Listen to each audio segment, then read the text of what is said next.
and welcome along to the Invincible podcast with my man Lee Judges, hospitality judges in the building. Brought to you today by Who Knows Wins, the brilliant app where you can do your pick 10 every week. They've got another one this weekend, as they do every weekend. Chance again to win £10,000. All you got to do is put a $5 in, right? And you can win yourself 10 grand. Well, you're very quiet, innit? Well, yeah, he beat me last week. Again. Right, only because I got 3 out of 10. He got 4 out of 10. I'm not being funny. That's nothing really to be no, it ain't nothing to be joyful about. You know what I mean? That you got 3 out of 10. It's nothing to. But I was ashamed of myself. But then when I look down at and I see 3, it just made me feel slightly better. Well, I had a look at the averages. You average 2.1 a result. You know, that's ridiculous. What do you average? 5.5. So you seriously looked at the averages? Yeah. So, where did you find that? They've got a special app for it, like, you know what I mean? So you lie. I don't believe you. What special app? You average two right every game. It's called the Lee Judges Average app. Yeah, right. In other words, you made it up. Yeah. Right. I've gone for this weekend. Look at this game here: Brighton versus Norwich. Both teams coming into this game, right, where they've lost their last 5 games. That's horrendous. Brighton. Horrendous. We got them soon. Let's hope they can keep that up. You know what I mean? But Brighton, I've gone for Brighton actually. Week. I've gone for Brighton to win it. I've gone for Man City to beat Burnley. I've gone for Cardiff and Swansea. Big derby that is. Yeah. I remember one time, right, I was at Swansea when Swansea was in the Premier League and we played them away. And you know, you ever been away there? They've got sort of little bridge thing that you go over there, right? I was going over there and these guys, I was chatting to them and I just jokingly said to them, that I'm more of a Cardiff guy. Ooh. Oh, I tell you what, mate, they turn, they switch. I was like, I'm only joking, you know what I mean? That's a big derby, that is. I go for a draw in that one. Chelsea to win, Leeds to draw with Southampton, Middlesbrough to win, Fulham to win, Stoke to draw with Sheffield United, Wolves to draw with Villa. Who did you go for in that one? Wolves. Yeah, for Wolves? Yeah. Man United. Did you see Wolves in their last game against Leeds? They were poor. They were shocking. Well, they weren't. They were 2-0 up until the horrendous decision for the sending off, and that changed it. Yeah, that was a bad decision. So they was dominating. And I've gone Man United versus Leicester. I've gone for a draw. Now, to be honest, right, when I was doing it, right, I was like, I think United will win, but I so desperately want it to be either a Leicester win or a draw. I'm like, how can I go for United to win? And I've got to. That is why your average is 2.2. You know what I mean? That's going to turn out. That would be a draw. You mark my words. Well, if it is, what did you go for there? Manchester United win. You see, that's the thing with you. All you do on it is you just go safety first. Yeah, and it don't do me no good because I don't get. Yeah, you just go safety first, man. Big deal. You know what I mean? I'm going for. Oh, you're. I'll tell you what. That's how you win big. I'm going to buy you a lemon because you're so bitter. You know what I mean? Like, yeah. Listen, that's how you win big in this thing, man. But those are my picks. What are your picks? Download the app right now. The link is in the description. Who Knows Wins. We don't know much at the moment. We're trying, right? But you can win yourself £10,000. All you got to do is put $5 in. Do it right now. Also, you've been on the hospitality trail this week. I see again. At Wembley. Was at Wembley watching the England game. Hospitality in a nice Monday box. night. Is another little. Do you know what? Paul Merson, Alan Smith. More hospitality again. I'll tell you what. The greatest thing about that. Right, was like they do the interval at half time. We got invited back into the room at the backstage. What's that? The Alan Smith? Yeah, Alan Smith, Paul Merson, Anders Limpar, Perry Grove. So we're sitting in the back there, all courtesy of Julian. Julian knows Perry, doesn't he? Like, yeah. So and they invited us back there, and then just sitting there amongst the legends. It was very different. Like you feel a bit in awe of them. Like, do you know what I mean? Like, and they're talking about the experience of playing in that 89 game, and it was just fantastic. And then Anders Limpar was talking about the brawl of Old Trafford and what that was all about, and it was really good. Like Anders Limpar, by the way, nice guy, nice guy, yeah, very funny guy, and what a player. But I also have to say, really, really surprised me was Alan Smith how funny he is.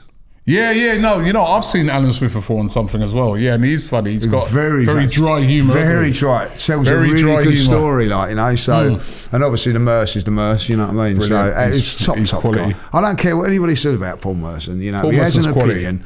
He has. We met him on the Thursday, didn't we? Yeah. Yes, he was a Chelsea fan, but he's Arsenal through and through, and everybody doubts You asked him that question, didn't you? Yeah. Lee, you're cheeky, you know that. You are a very cheeky guy, right? You're allowed to ask questions in this thing.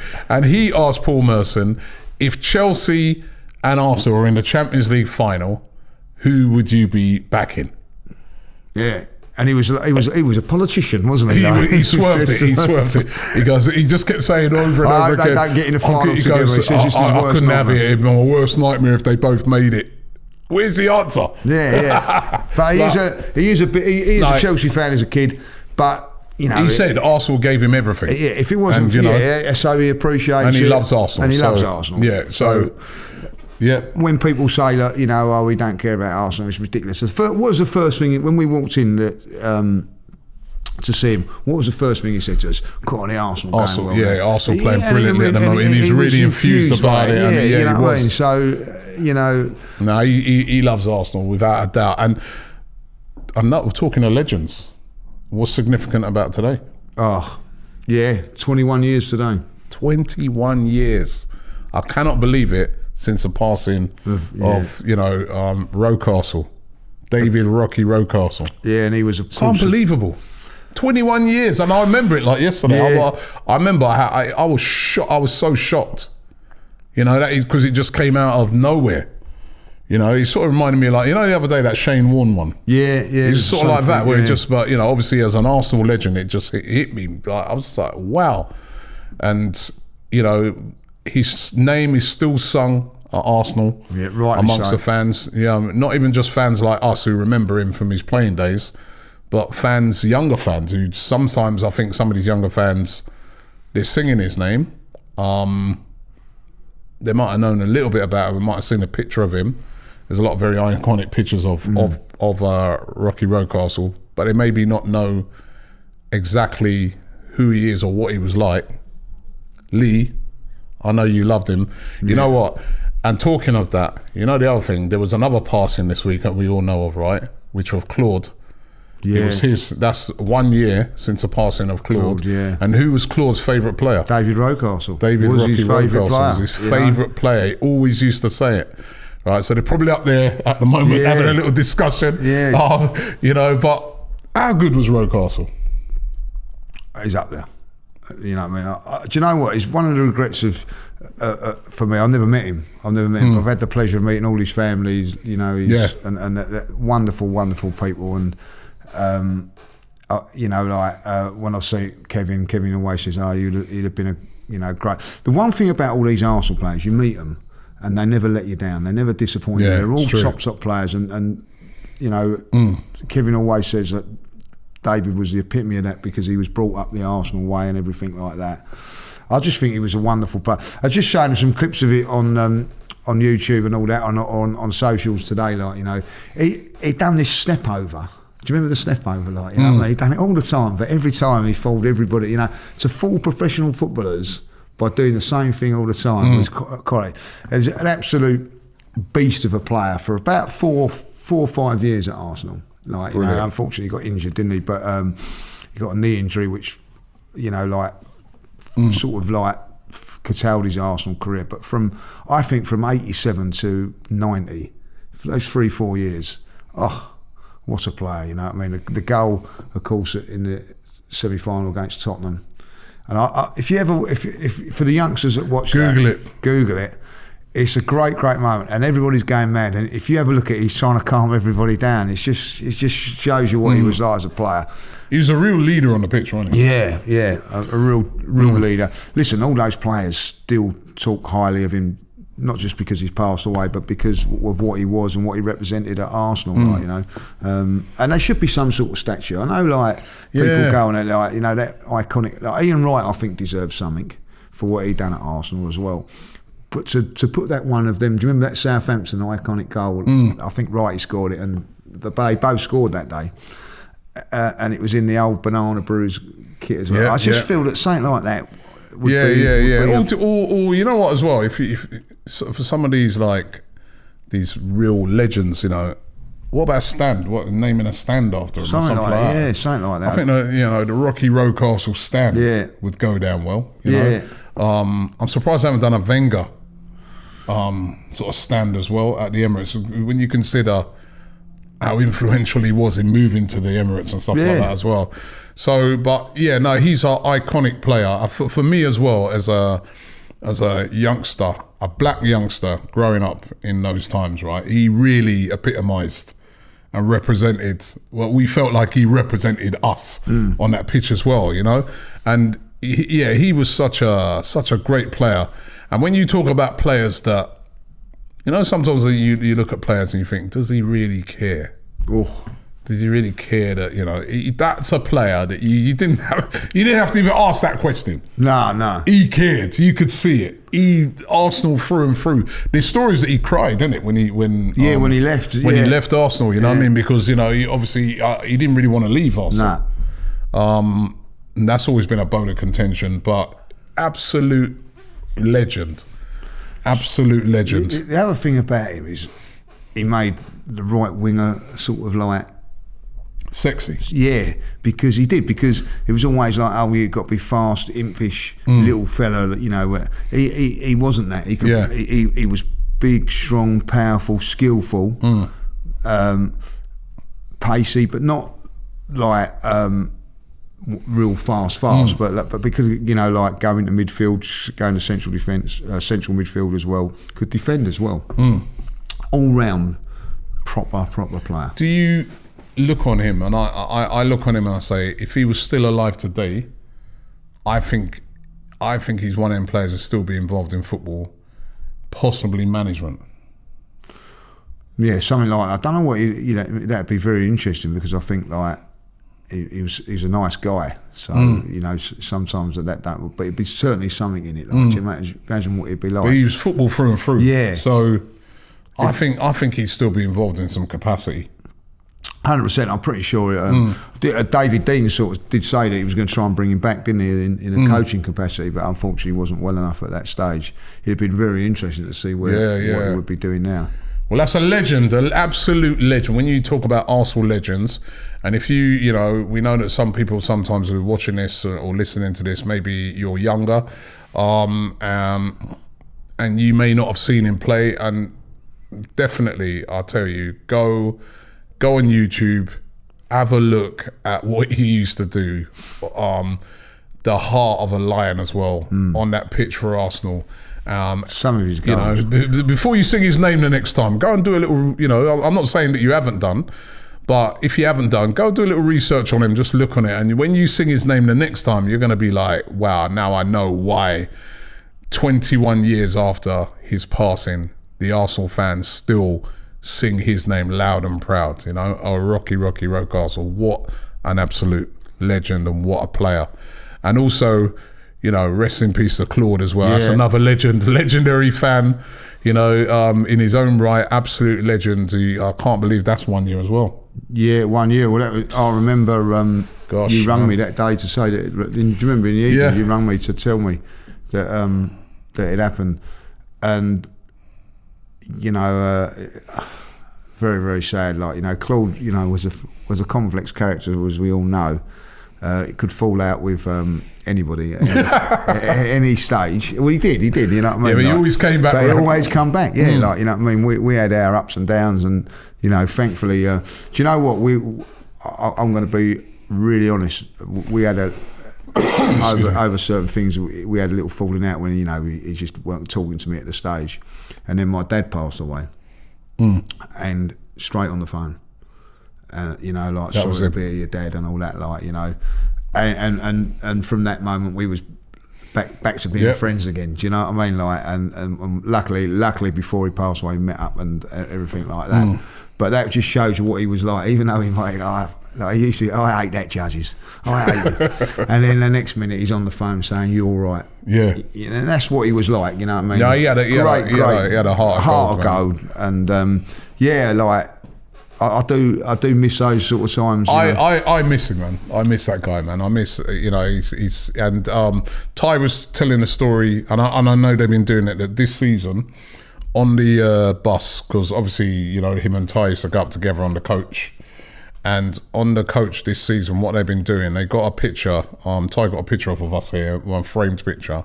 And what they've been doing is on the way up to away games, they've been putting his picture on that seat. And nobody sits on that seat. Magic. And look at our away form. Yeah. So he's still there. Look at our away form's been good. And And the other great thing that he does is that through his daughter and all that, they do some charity stuff for kids. They've got 2 tickets at the Arsenal. Yep. And they do a charity thing every week when they give away those tickets to charity to kids and things like that. So he's still contributing to the Arsenal, and long may that continue. Yeah, sent a message to his daughter this week. Very sad time for them, but they can be really, really proud of their dad. He was an absolute legend, and he would have been looking forward to the game this weekend. Love Vieira as well. Yeah. Oh, you love Vieira. That's true. Vieira was another one of his favourite players. Now, I love Vieira. You love Vieira. I love Vieira. But I don't love him this weekend. Right? I don't like you, Patrick. We don't like you, Patrick, because we need those 3 points, mate. We need those 3 points. You've been inducted into the Hall of Fame. You're an absolute legend. You are doing a fantastic job at Crystal Palace. And I think every Arsenal fan's pleased to see the job he's doing in management at Palace. However, do not do a good job come Monday, because we need those 3 points. We spoke about this at length on last week's show. We looked at the run-ins and stuff like that. But now it's not about looking at now. It's game by game, Lee. And this is a tough one. Going away to Crystal Palace. Their last game just before the international break is they played in the FA Cup. They beat a very poor Everton, but they beat them comprehensively, 4-0. Yeah, it's going to be tough. I'll tell you what, whatever you say about Patrick Vieira, I've got a lot of that. He had no team at the beginning of the season. People were predicting they could go down, relegated and everything like that. He's actually galvanised and brought in some fantastic players. He's got 3 of them playing in the England squad this week, what I mean? Which Tyrant Mitchell, Gay, and Conor Gallagher. Conor Gallagher, and all played, all contributing. So, and I don't know if you see the interviews with the England boys when they was talking about him. It's all very, very complimentary about him and what he's doing and all that. And I think he's learnt from Wenger, but he's also learnt not to do certain things, because one of Patrick's, when they turned around to him and said what was Wenger's weakness and what was his best thing, strengths, he said his strength and weakness was the same thing. It was he allowed the players too much. Do you know what I mean? So as it was a good thing, it was also a weak thing as well. I think Vieira's letting them do a certain amount, but then he's onto them a little bit, and I like that. I like that about him. And the way he's playing football with Crystal Palace, semi-final of the FA Cup, dare I say it, could they go and win it or get to the final? I think they've got a chance against Chelsea. I really do, I think, because it's the FA Cup. And in his first season, like somebody else, to go and win the FA Cup would be a very, very good thing. Listen, they got some very, very good players. When you look throughout that team, I just said Gay, who's been had a breakout season at centre-back, he's been excellent. Tyrant Mitchell's been brilliant, a product of their academy, playing great football. Then they got some really top quality, skillful players. Obviously Zaha, we know what he can do, dangerous player, really a player I think still could play in any of the top 6 clubs in the Premier League, excellent player. Eze has come brilliant. Back, excellent player. Elise, he's another outstanding young player that he picked up from Reading. he's been brilliant. They brought in that Odson Edouard, again another quality player, and like you said, Conor Gallagher, who's had an absolutely amazing season. And when they came to the Emirates, they were the better team. Yes, they were. They played us off the park. Yeah. And we were very, very fortunate to come out of that game with a draw. Remember, we scored in the last seconds of the game. Lacazette, he was celebrating, I remember, and everyone was having a go at him. Now that could prove to be a very vital point and valuable point. But we need to win there. A draw... No, unfortunately, a draw's not going to be good enough, in my opinion. I think the next 3 games, we've got to win them all. And that will set us up for those bigger games towards the end of the season, or the end of the month. But this is by no means an easy game. This is as tough as Villa, maybe even tougher, because I just think, like with Aston Villa, they've got some exciting players, and if they turn up those exciting players, then you're in trouble. You know, Manchester City went there and couldn't break them down. Yeah. So it's not just that they've got good attacking players; they've got a good system that they set up well. Although City should have won that game easily. They probably should have. That's where you got to take your chances in these games. But City should have won that game easily. I do think, like with Arsenal, the way we've been playing as well, though, I think if I was Mikel Arteta, I'd be like, listen, have a lot of respect for them. Remember what they did to us when they first came to the Emirates that day. But I think that time when they played us, it's a different Arsenal now. Yeah. It's a different Arsenal. And, you know, I think as well, what we got to do, just the same way we've named out a load of players and we're like, watch him. We've got a load of players that we can name out that have been playing really, really well as well. And it's going to be interesting. We've been fortunate. We're fortunate for one thing that the game's on a Monday night, so it gives everybody that's been on international duty that extra day or so. That's a good thing. But also, like, you know, Saka got COVID. If you're going to get COVID, get it in the international break. Well done. Like, you know what I mean? So well done on that. So he's had a nice rest. Well, hopefully he's back. Yeah, he'll be back now. Like, you know what I mean? So that's that'd be good news. Smith Rowe's had a little bit of a run out with England, of course, and of course Ben White done really well in the couple of games. Yeah. Do you know what I was just going to say about Ben White? Arsenal were back, you know, and I'll tell you why. Ben White got 5 out of 10, right, on Tuesday night. Everybody else got 6 and 7s, and I'm looking at it, I thought, oh, he done all right. They don't like us, do they? They don't like us, and why? Because we're back. You know, the people are starting to care. Yeah, I love that. I love that. So you can give him 5 out of 10 every time, like, you know what I mean? Because he's nowhere near. He's not had a 5 out of 10 performance for a very, very long while for Arsenal. He's been excellent. He's been excellent, and you know, so. And then there was other players, you know, apart from them English, the players that you named that, you know, Gabriel Martinelli. Oh, you see a little bit of cameo. Yeah. I'm playing for Brazil. You know, he's a Brazilian international now. Brazilian international, you know what I mean? So lots of breakthrough player. Odegaard was doing his bits for Norway, you know what I mean? So it's good to see all those players, and you know, just want them all to come back, you know, injury free. And we actually played a game behind closed doors as well. Yeah, I see that. Yeah, well, I didn't see it, but I heard about it. Yeah, I was going to say, you see it. You got connections. Yeah, I got a box at the training ground. Like, but yeah, we played a game behind closed doors against Brentford, I think it was. Again, and beat them 4-1. Listen, you can't look too much into that, but apparently Lacazette got a hat-trick.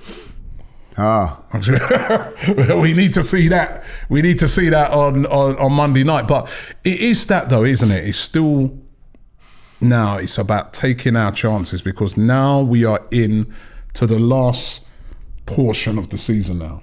Right? We're going to have some games going up to Easter. Then just after that, the season finishes.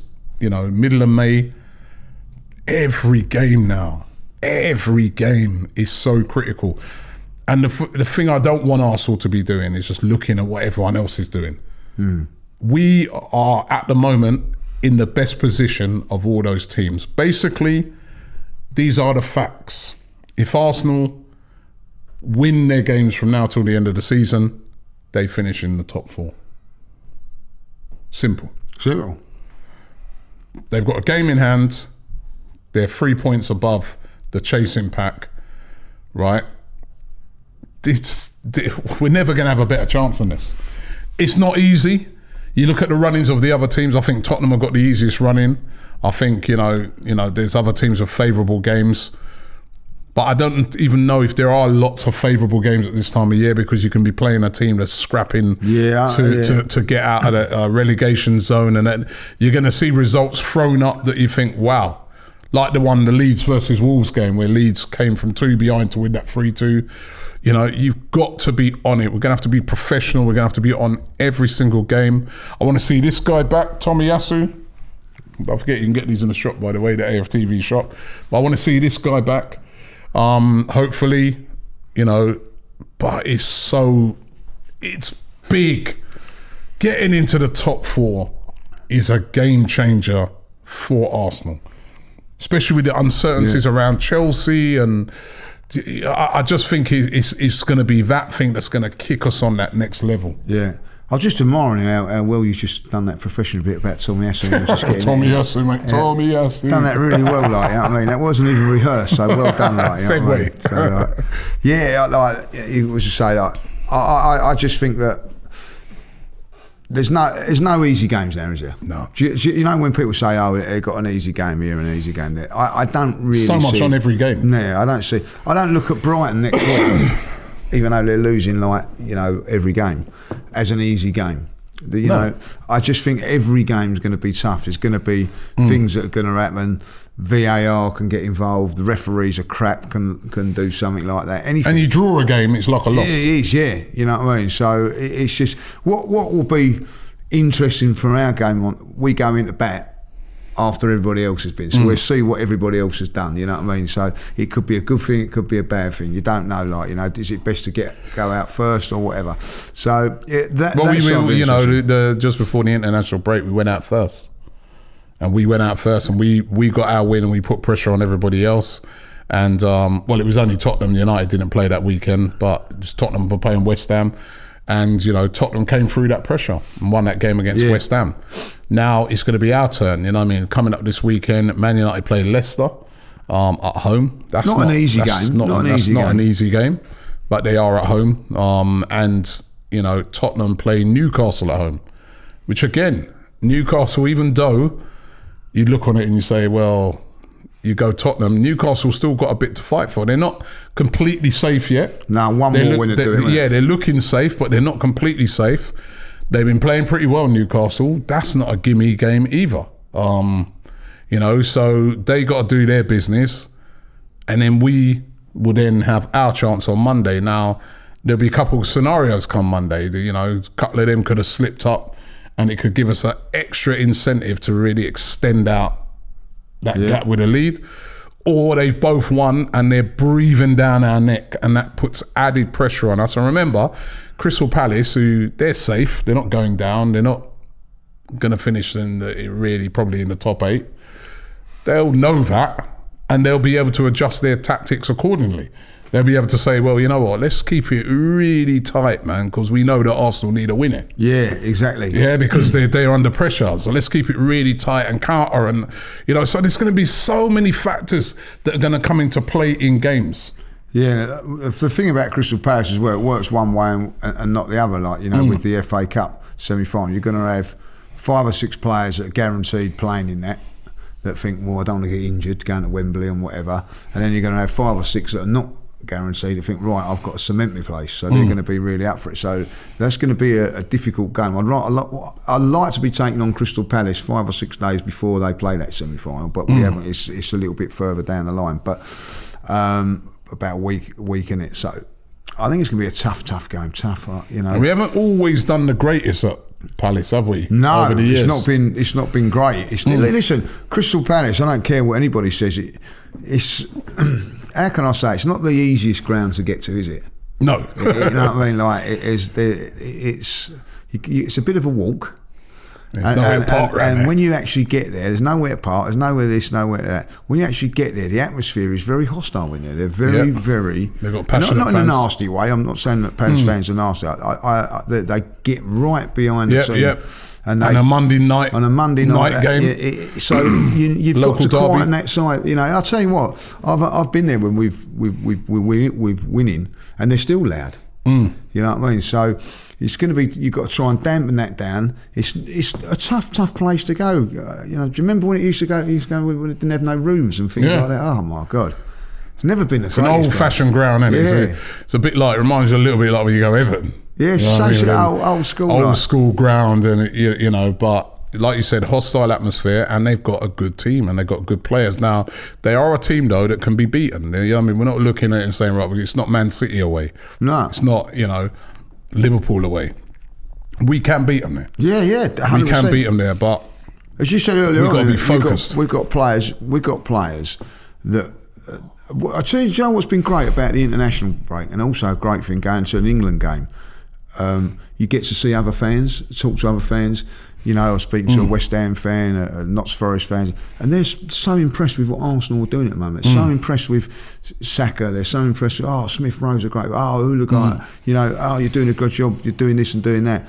And it's interesting, from my thing, when you're in, you're thinking, we are this and that. You're not so sure, but other teams are saying how well we're doing. And we are. So we've got some players that Crystal Palace will fear. There's no two ways about that. Yeah. When you're looking at the team for that game?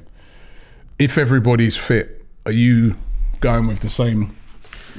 It'd be very interesting because obviously, like Smith Rowe played very, very well in the last game against Villa. I thought we'd done. Do you know what? When he played that game, you sort of was going like to yourself, right? Okay, yeah, Martinelli, Lacazette, Saka, and you're sort of thinking like leaving Smith Rowe. Then he come back in on that game. Give Matty Cash, who I think is a very good player, by the way, a bit of a scene to, you know what I mean? So it'd be interesting what he's going to do. I just think that with Smith Rowe at a minute, little niggle in the England side, I don't think he's 100% fit. So for me, Martinelli comes back. Pepe, maybe.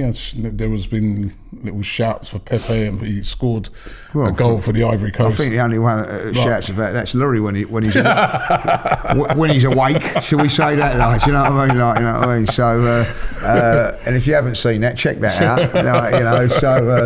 out. So I think Pepe. I think you made a great point the other day when we was having that argument with Laurie that Pepe, when we're losing, or we need something, then you bring Pepe on, or he's. But when we're winning, I don't feel. I actually watched him. Ivory Coast the other night. Yeah, the other night, and he's just not interested. He wasn't interested.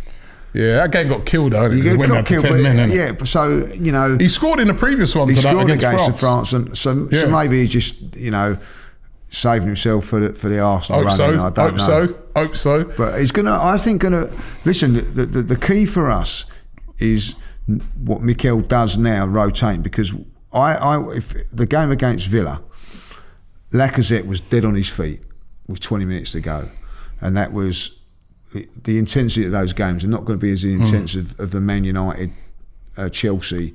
So he's going to have to rotate a little bit. So somewhere along the line, I think Pepe is going to have to come in and be right on it. Yeah, that's the other thing. Yeah, when you talk about that rotation, how much is he able to do? See, the thing is, right, we've got a great starting 11 and a couple of good backups, but we haven't got a deep squad to be rotating. I mean, but the team's playing well. They're full of confidence. As I said, Pepe scored. Another player who had a big week, right? And it's going to be a real contrast to the last time he was away on international duties, Thomas Partey. Last time, remember he was in the African Cup of Nations and Ghana got knocked out, and they got knocked out. It was very embarrassing. They played terribly in the group stages. They played. I think they got also the team Comoros, and they played terrible in that. And I remember he came back and literally as soon as he got back had to play the same day. Remember that game? Yeah, and got sent off. And got sent off.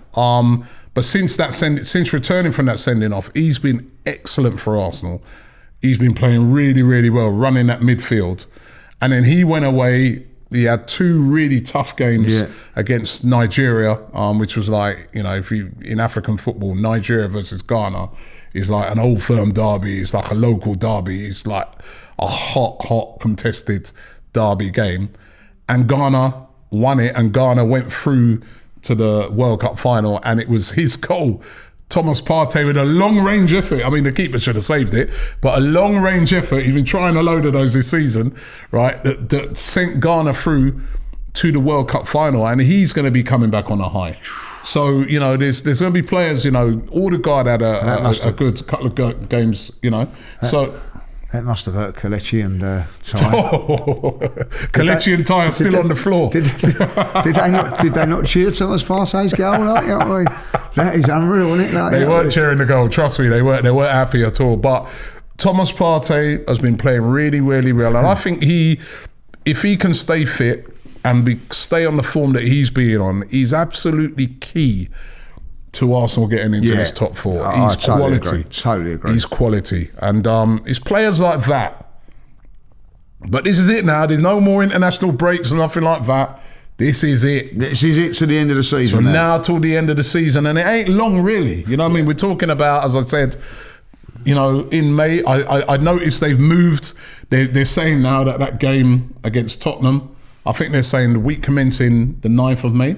So that's the week before the end of the season. That looks like that's going to be the week when we play Tottenham. What we really want to do is get to that stage where it's not on that game. Yeah. It's not on that game, hopefully.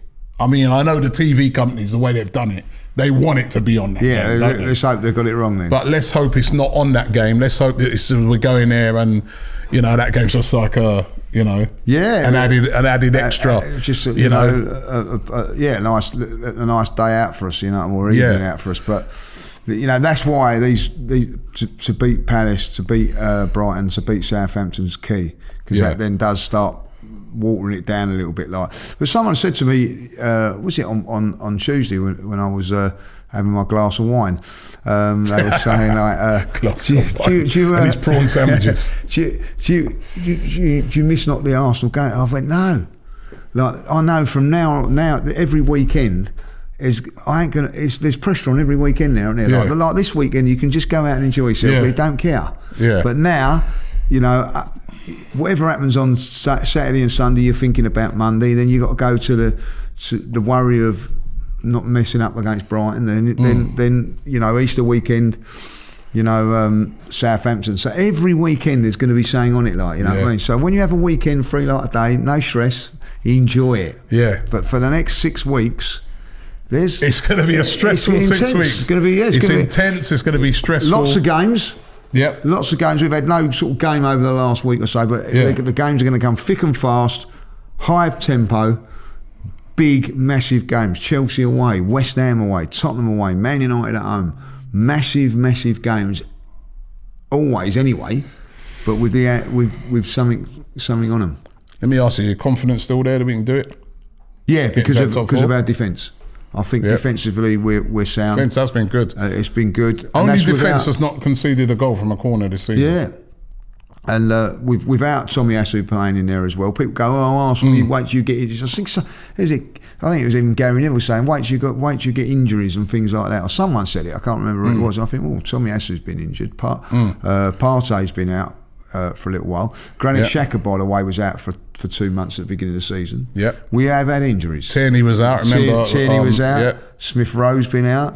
But we've been able to cover these right now. Even the keeper's out. Ramsdale's out. I think he's doubtful again, isn't he? Like, you know what I mean? So you know, when people say about wait till you have injuries, we've had injuries. You know, so we've had injuries to big players. And people say that, we haven't had injuries. The reason people say that is because we've had injuries, but we've had players coming in to cover up the deficiencies of that. You know what I mean? Like, you know. So the key two now for me, the two that have got to stay fit from now to the end of the season, is the midfield guys. Yeah, because I don't think that we lack a bit. A little bit in that area. In the other areas, I think we're all right. Especially Thomas Partey, the way he makes us tick. I think it's absolutely essential we keep him fit. I mean, an order guard who's been brilliant could be out, but you could replace him with a Smith Rowe in there, like you know. You could put maybe a Lokonga into or El Neni into Xhaka's position, even though they wouldn't be as good, but. The Partey one, it's no one really who does that as well as him, in my opinion, where, you know, he's sitting deep and he's really doing well shielding, but then when he gets the ball, he's got quality. Yeah, and that's the thing. That's the thing. People go, "Oh, like if you lose Partey, we're vulnerable." But so are Tottenham. If they lose Harry Kane, they're vulnerable. You know what I mean? All those sort of teams are. It is. As much as we're saying in combat, you still got to have your little bit of luck here, Robbie. You know, You've got to have the little bit of luck. Stay injury free.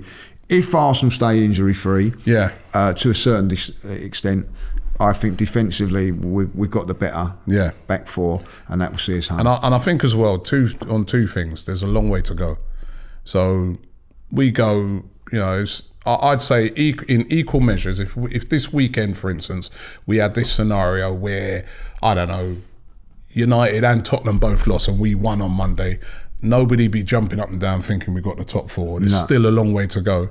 And equally, if those two won and we were to suffer a defeat or drop points and a draw on Monday, again, don't think we're out of it. There's still a long way to go, a lot of games to play. Whoever is consistent and hits form from now till the end of the season will get in the top four. Yeah, exactly. If I'll be honest, Man United and Tottenham have stuttered, but it don't matter now. Don't matter. It's like the season starts. It's a shootout from now until the end of the season. Exactly. So what's gone on before don't matter. It's what happens from now on. So these games now, there's big things on it. There's pressure on Man United against Leicester. There is. And the same pressure will be on Tottenham going against Newcastle, and then it'll be that sort of pressure on us. Yeah, and we're away. We're away, and they're at home. You know what I mean? And so. But listen, those fans have been brilliant. The way they've been getting behind the team. Let's just go to Selhurst Park on Monday, get a result. Forget about what happens the day before and the day before that. Let's get our result and move on. Listen, thanks for watching the show and listening to the show today. Don't forget you can download it on all the normal podcast formats. If you want to get like merch like this, make sure you check it out in the AFTV store. And also, Who Knows Wins. The link is in the description. Will you get more than 3? Or 4 that we've got. We've both been hopeless. I don't know why this guy's there giving it. We've both been hopeless. I've had one poor week, you know what I mean? And I'm hopeless, you know what I mean? I'm going to be back this week. I've got a funny feeling, right? I'm going to be back this week. So make sure. No? No chance. Have a look at Robbie's, do your own, and good luck. I've gone against the grain a bit. Good luck. Thanks for watching. Don't forget to subscribe here to AFTV and like this video, and we will see you on the next one. The Invincible podcast. Myself, Robbie, and Lee Judges come together once a week to discuss all things Arsenal. Straight talking, considered discussion, brought to you by the fans of the only club in Football League history to go invincible.